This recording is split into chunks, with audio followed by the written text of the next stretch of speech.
Hello everyone, constitutional law की class में एक बार फिर से आपका स्वागत है। आज हम लोग एक नए और इम्पॉर्टेंट टॉपिक पर बात करने जा रहे हैं जिसका नाम है legislative relations between the union and the states. It means संघ और राज्यों के बीच विधायी संबंध। ये टॉपिक आपका एग्ज़ाम के पॉइंट ऑफ व्यू से भी काफ़ी इंपॉर्टेंट है। कई बार इस पर आपके एग्ज़ाम्स में क्वेश्चन भी आ चुका है, तो इसीलिए मैं ये चाहूँगी कि आप लोग सभी जो है इस टॉपिक को ध्यान से पढ़ें।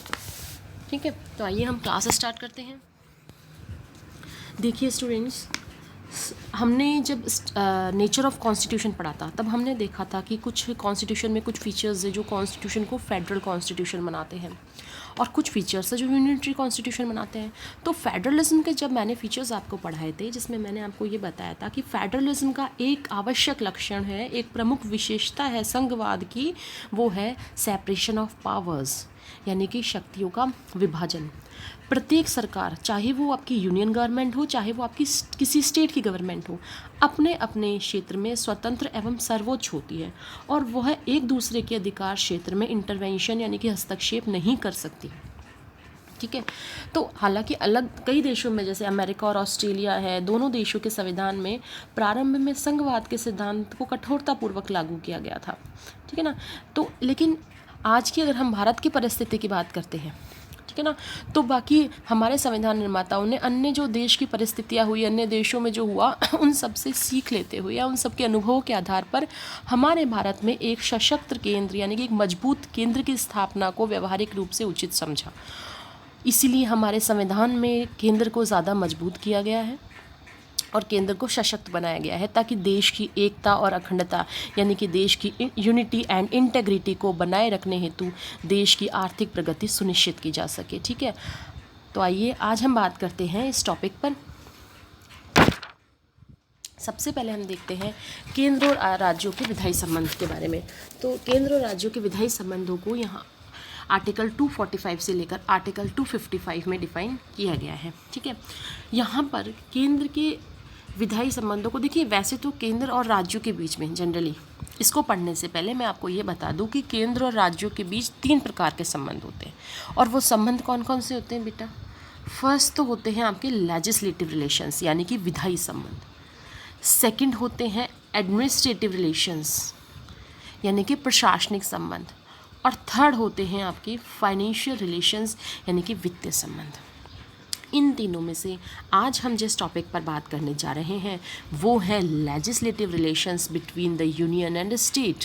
केंद्र और राज्यों के बीच विधायिक संबंध किस तरह के विधायी संबंध होते हैं केंद्र और राज्यों के बीच, उनके बारे में आज हम पढ़ेंगे।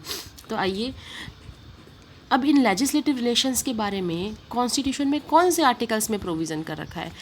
ठीक है, तो वो प्रोविज़न कर रखा है आर्टिकल 245 से लेकर आर्टिकल 255 तक। अनुच्छेद 245 से लेकर अनुच्छेद 255 तक केंद्र और राज्य के मध्य विधायी संबंधों के बारे में बताते हैं। आइए देखते हैं, भारतीय संविधान विधायी शक्तियों को 2 पार्ट्स में डिवाइड करता है। ठीक है, तो अब हमने क्या देखा, लेजिस्लेटिव रिलेशन के बारे में हम पढ़ेंगे। तो भारतीय संविधान विधायी शक्तियों को 2 पार्ट्स में डिवाइड करता है। फर्स्ट तो ये बात करता है विधायन विस्तार की दृष्टि से, यानी कि एक्सटेंड होने की दृष्टि से, क्षेत्र की दृष्टि से भी आप इसे कह सकते हैं। और दूसरे संबंधों पे हम बात करेंगे विधायन विषय वस्तु की दृष्टि से, यानी कि अकॉर्डिंग टू सब्जेक्ट मैटर। ये तो हुआ आपका अकॉर्डिंग टू स्कोप और ये हुआ आपका according to subject matter. Clear? अब हम सबसे पहले बात करने जा रहे हैं स्कोप के अकॉर्डिंग, विधायन विस्तार की दृष्टि से। तो आर्टिकल 245 यह प्रोविज़न करता है कि इस संविधान के उपबंधों के अधीन रहते हुए संसद भारत के संपूर्ण राज्य क्षेत्र या उसके किसी भाग के लिए विधि बना सकेगी तथा राज्य का विधानमंडल उस संपूर्ण राज्य के या उसके किसी भाग के लिए विधि बना सकेगा। तो यहाँ हम क्या देख रहे हैं कि आर्टिकल 245 का क्लोज फर्स्ट किसको पावर दे रहा है बच्चों? सबसे पहले तो ये पावर दे रहा है पार्लियामेंट को। क्या कह रहा है कि पार्लियामेंट जो है वो भारत के संपूर्ण राज्य क्षेत्र के लिए कानून बना सकती है या उसके किसी भाग के लिए कानून बना सकती है। दूसरा, ये किसको अधिकार दे रहा है? स्टेट लेजिस्लेचर को, कि किसी राज्य का विधानमंडल उस संपूर्ण राज्य के लिए या फिर उसके किसी भाग के लिए कानून बना सकेगा। क्लियर हो गई बात? 245 का जो आपका क्लोज 1 है वो स्पष्ट हो गया आपको। फिर आगे इसका सेकंड क्लोज कहता है यह उपबंधित करता है कि संसद द्वारा बनाई गई कोई विधि इस आधार पर अविधिमान्य नहीं समझी जाएगी कि वह भारत के राज्य क्षेत्र के बाहर भी लागू होती है। अब देखिए यहाँ पर जो सेकंड जो आपका क्लोज है वो और भी ज़्यादा इम्पॉर्टेंट है। कहने का मतलब क्या है कि संसद ने अगर कोई ऐसी विधि बना दी जो भारत के, ये जो इंडियन टेरिटरी है, ये जो भारत का राज्य क्षेत्र है, अगर इस भारत के राज्य क्षेत्र के बाहर भी लागू हो रही है तो क्या ये विधि सही है? ठीक है, तो ये क्लोज टू क्या कह रहा है, हाँ वो विधि सही है। लेकिन कैसे सही है, देखिए ज़रूरी क्या है ये हम देखते हैं। संसद द्वारा बनाई गई विधियाँ न केवल भारत के राज्य क्षेत्र के भीतर, मान लीजिए कि ये भारत का, ये इंडिया का जो आपका है, ये आपका भारत का राज्य क्षेत्र है, ठीक है। अब पार्लियामेंट ने कोई लॉ बनाया और वो लॉ अगर बाहर किसी पर्सन या उसकी किसी प्रॉपर्टी पर अप्लाई हो रहा है तो इज़ इट करेक्ट? तो क्लोज टू क्या कहता है, yes this is correct. But when correct, कब सही होगा ये? तो बच्चों ये सही होगा जब उस विधि, संसद द्वारा बनाई गई विधि और उस व्यक्ति या संपत्ति जिसको वो विधि लागू हो रही है उन दोनों में कोई संबंध हो। तो कहने का मतलब है जैसे मान लीजिए कोई भारतीय है, वो बाहर निवास कर रहा है लेकिन है वो भारतीय, तो उस व्यक्ति पर ये विधि लागू होगी, या उस भारतीय की कोई संपत्ति है वो उस पर ये विधि लागू होगी। तो आइए देखते हैं, हम इसे स्पष्ट करते हैं। दोबारा से देखिए एक बार, खंड 2 ये कहता है कि संसद द्वारा बनाई गई कोई विधि इस आधार पर अविधिमान्य नहीं समझी जाएगी कि वह भारत के राज्य क्षेत्र के बाहर भी लागू होती है।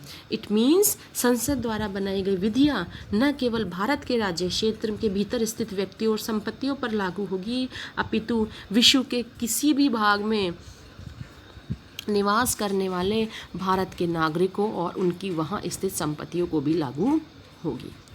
तो जो हमने ये, मैंने आपको अभी पहले भी समझाया, जैसे मैंने एज एन एग्जांपल आपको समझाया कि यहाँ पर जो ये इंडियन टेरिटरी की हम बात कर रहे हैं, यहाँ पर पार्लियामेंट ने ये कोई लॉ बनाया, वो लॉ कहाँ लागू होगा? 241 का क्लोज फर्स्ट हमें क्या कह रहा है कि वो इंडियन टेरिटरी के भीतर, इस एरिया के भीतर लागू होगा। लेकिन अगर बाहर भी वो लागू होगा तो कब लागू होगा? जब भारत का कोई व्यक्ति बाहर है या भारत उस व्यक्ति की कोई संपत्ति है। इस रिलेशन को, मतलब उन दोनों में रिलेशन होना चाहिए। इस रिलेशन को अब हम समझेंगे थ्योरी ऑफ टेरिटोरियल नेक्सस के थ्रू। इस संबंध को क्या कहा जाता है? क्षेत्रिक संबंध का सिद्धांत। देखिए, क्षेत्रिक संबंध के सिद्धांत के अनुसार राज्य द्वारा बनाई गई विधि भी राज्य क्षेत्र के बाहर के क्षेत्र में लागू हो सकेगी यदि राज्य और उस विषय वस्तु में कोई संबंध है तो। ठीक यही बात संसद द्वारा बनाई गई विधि के संबंध में भी लागू होती है।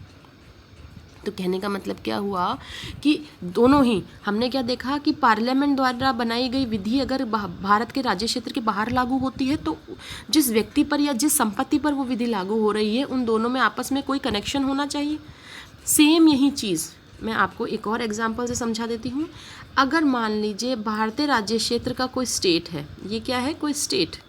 अगर इस स्टेट ने कोई लॉ बनाया और ये लॉ जो है किसी दूसरे स्टेट के किसी व्यक्ति पर भी लागू हो रहा है, तो इसका मतलब है कि स्टेट के इस लॉ में और इस व्यक्ति में कोई संबंध होना चाहिए। तो कहने का मतलब है पार्लियामेंट कोई लॉ बनाए अगर वो भारत के राज्य क्षेत्र में तो लागू होगा ही, अगर वो बाहर लागू होता है तो उस लॉ में और उस लागू होने वाला विषय, चाहे वो व्यक्ति हो चाहे वो प्रॉपर्टी हो, उसमें कोई रिलेशन होना चाहिए। ये कहता है क्षेत्रीय संबंध का सिद्धांत। दूसरा ये कहता है कि अगर कोई स्टेट भी लॉ बनाता है और अगर वो लॉ किसी दूसरे स्टेट के सब्जेक्ट मैटर को छूता है तो उस सब्जेक्ट मैटर में, सब्जेक्ट मैटर मीन्स बच्चों पर्सन और प्रॉपर्टी, तो वो उस सब्जेक्ट मैटर में और उस लॉ में कोई ना कोई कनेक्टिविटी होनी चाहिए। तो this connection is called theory of territorial nexus, या this relation is called theory of territorial nexus, यानी कि ये रिलेशन क्या कहलाएगा? क्षेत्रीय संबंध का सिद्धांत इस रिलेशन पर तुरंत लागू हो जाएगा। समझ में आ गई बात? अब देखिए, हम लोग इसको क्लियर करने के लिए मैं आपको यहाँ पर दो एग्जाम केस लॉ समझाती हूँ। First is Wallace versus income tax commissioner, Bombay 1948। ये एक बहुत फेमस केस है। इस मामले में हुआ ये था कि एक ब्रिटिश कंपनी थी जो कि एक इंडियन फर्म के साथ में पार्टनरशिप में काम करती थी। भारतीय जो इनकम टैक्स ऑफिसर्स थे, इंडियन जो इनकम टैक्स अथॉरिटी थी, उन्होंने कंपनी की समस्त आय पर आयकर लगाया। प्रिवी काउंसिल के सामने मामला गया, उन्होंने चैलेंज कर दिया कि आप लगा नहीं सकते हैं, हमारी कंपनी तो कहाँ की है, ब्रिटिश कंपनी है। तो प्रिवी काउंसिल ने थ्योरी ऑफ टेरिटोरियल नेक्सस के आधार पर इस कर को विधिमान्य घोषित किया। कि इनके बीच में क्या है, क्षेत्रीय संबंध है आपस में, और कहा कि चूंकि कंपनी की अधिकांश आय भारत क्षेत्र से आती थी, अतएव भारत से उसका यह संबंध उसे भारत में ही स्थित मानने के लिए पर्याप्त था। क्लियर हो गई बात। इसी तरह से अगर हम एक और एग्जांपल लेते हैं, state of Bombay versus RMDC 1957 supreme court. इस मामले में एक अधिनियम के अधीन बम्बई राज्य को लॉटरी और जो इनामी एडवर्टाइजमेंट्स निकलते हैं ना, उन पर टैक्स लगाने की पावर थी। यह टैक्स उस समाचार पत्र पर भी लगाया गया जो बेंगलोर से प्रकाशित होता था। कहाँ से प्रकाशित होता था, पब्लिश कहाँ से होता था, बेंगलोर से, लेकिन उसका डिस्ट्रीब्यूशन कहाँ होता था, बॉम्बे में।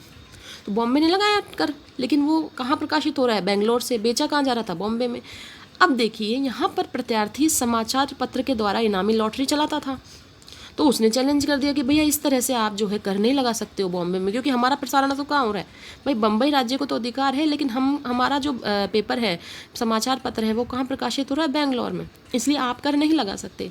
जब मामला उच्चतम न्यायालय के समक्ष गया तो उच्चतम न्यायालय ने निर्णय दिया कि समाचार पत्र पर कर लगाने के लिए, यानी कि टैक्स लगाने के लिए उचित क्षेत्रिक संबंध विधि मान्य था, यानी कि उन दोनों के बीच में टेरिटोरियल रिलेशनशिप था। इस मामले में दो बातें आवश्यक, देखो दो प्रमुख बातें बताई यहाँ पर सुप्रीम कोर्ट ने। फर्स्ट तो ये कि विषय वस्तु में और उस राज्य में जो उस पर टैक्स लगाना चाहता है वास्तविक संबंध होना चाहिए, भ्रामक संबंध नहीं होना चाहिए। रियली में उनमें रिलेशन हो, ऐसे फैक्चुअल रिलेशनशिप नहीं होनी चाहिए कि हाँ दिखने में ही हो, भ्रामक नहीं होनी चाहिए वो।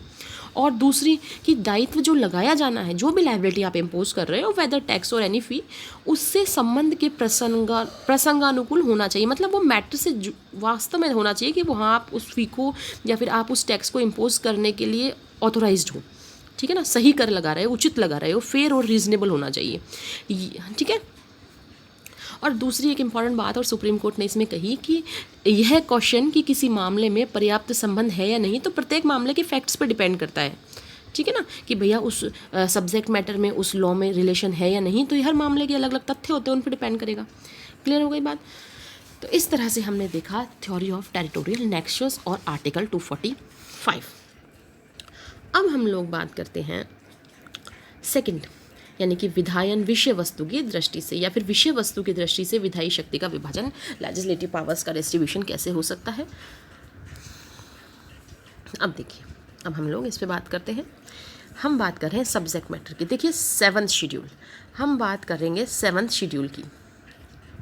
कॉन्स्टिट्यूशन की 7th शेड्यूल में 3 लिस्ट दे रखी है बच्चों। First is union list, second is state list and third is concurrent list.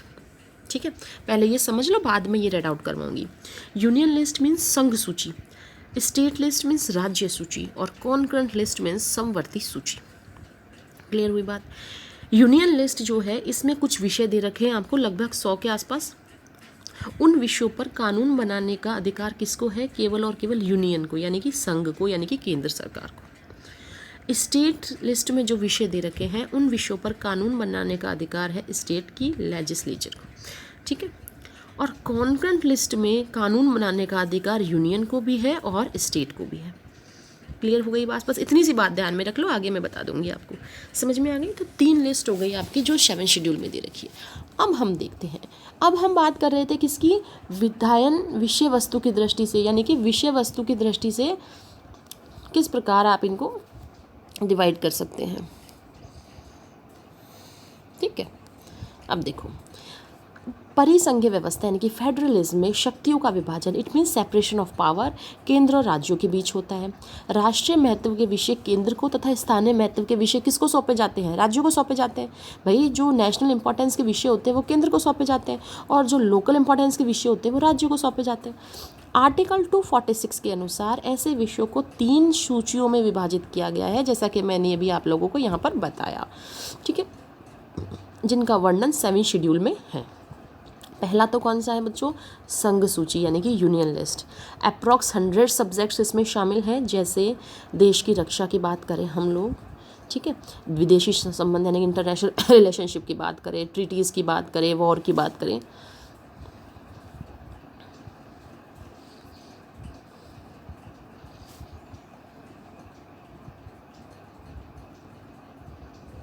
ऊर्जा, या नागरिकता, सिटीजनशिप वगैरह की, रिजर्व बैंक की, पॉपुलेशन की, मुद्रा इत्यादि, इन सब की बात करें तो ये विषय कैसे हैं, सार्वजनिक महत्व के, राष्ट्रीय महत्व के विषय हैं, तो इन विषयों पर संसद ही कानून बना सकती है। सेकेंड लिस्ट की अगर हम लोग बात करें वो है राज्य सूची, स्टेट लिस्ट। राज्य सूची में लगभग 66 के आसपास सब्जेक्ट्स है, जैसे लोक व्यवस्था, मतलब जो स्थानीय जो व्यवस्था है ना उससे संबंधित है, लोकल एडमिनिस्ट्रेशन किस तरह से चलाना है उससे संबंधित है, जिसमें विषय है लोक व्यवस्था, पुलिस, न्याय प्रशासन, जेल, सिंचाई है, वन है, कृषि है, इनसे संबंधित। तो इन विषयों पर राज्य विधानमंडल को कानून बनाने का अधिकार है। थर्ड लिस्ट है कॉन्करेंट लिस्ट और समवर्ती सूची। इसमें लगभग 47 के आसपास सब्जेक्ट्स हैं आपके, जैसे आपका जो पिनल लॉज है, आपका जो क्रिमिनल प्रोसीजर है, मैरिज है, इसके अलावा डाइवोर्स वगैरह है, कॉन्ट्रैक्ट्स है, न्याय प्रशासन जो आपका जुडिशियल एडमिनिस्ट्रेशन है, उच्चतम और उच्च न्यायालयों से भिन्न, ठीक है ना, वन है, व्यापार है, सामाजिक सुरक्षा है, आदि कई विषय ऐसे हैं जो कि इसमें शामिल हैं।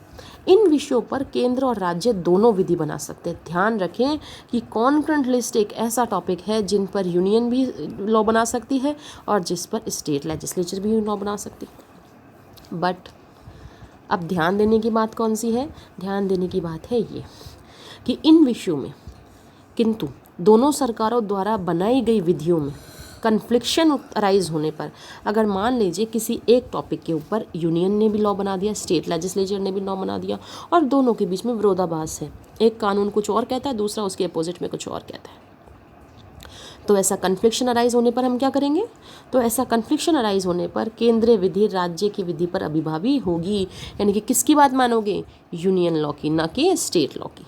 क्लियर हो गई बात। अब आगे चलते हैं। अब एक बहुत इंपॉर्टेंट टॉपिक की हम लोग बात करते हैं, वो है आपका रेजिड्यूरी पावर्स, यानी कि अवशिष्ट विधायी शक्तियाँ। आर्टिकल 248 इज़ इंपॉर्टेंट, ये कॉम्पिटिटिव एग्जाम्स में पूछे जाते हैं ये आर्टिकल्स, है ना, ये टॉपिक बहुत इंपॉर्टेंट है आपका, आप LLB एग्जाम के लिए तो है ही, साथ में कॉम्पिटिटिव एग्जाम्स में भी काफ़ी सारे क्वेश्चन यहाँ से निकल कर आते हैं। Article 248 most important article. Residuary powers की कहाँ बात करी गई, अवशिष्ट विधायी शक्तियाँ। कहने का मतलब है ऐसा तो नहीं है कि जैसे अभी हमने जैसे ये तीनों लिस्ट पढ़ी बच्चों, हमने क्या पढ़ा, हमने यूनियन लिस्ट भी पढ़ी, पेन थोड़ा डार्क लेते हैं ना, हमने क्या पढ़ा, हमने यूनियन लिस्ट पढ़ी, हमने स्टेट लिस्ट पढ़ी, हमने कॉन्करेंट लिस्ट पढ़ी, बहुत सारे टॉपिक्स इनके अंदर हमने देखे कि कुछ सब्जेक्ट्स इसमें है, कुछ सब्जेक्ट इसमें है, कुछ इसमें, लेकिन ऐसा तो नहीं है कि सारे सब्जेक्ट इसमें हों, कोई सब्जेक्ट छूट भी तो सकता है ना। तो जो सब्जेक्ट छूट गया है, यानी कोई ऐसा टॉपिक जो इन तीनों सूचियों में शामिल नहीं है, उस पर विधि निर्माण की शक्ति किसको होगी, पार्लियामेंट को। और ये घोषणा कौन कर रहा है, आर्टिकल 248। समझ में आ गई।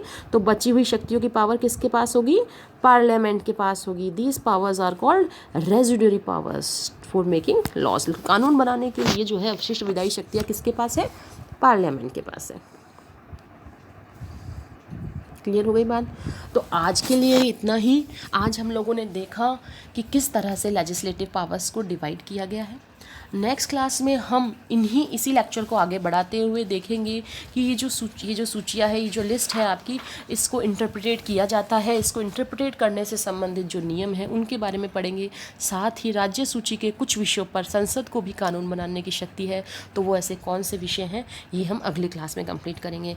So thank you all of you.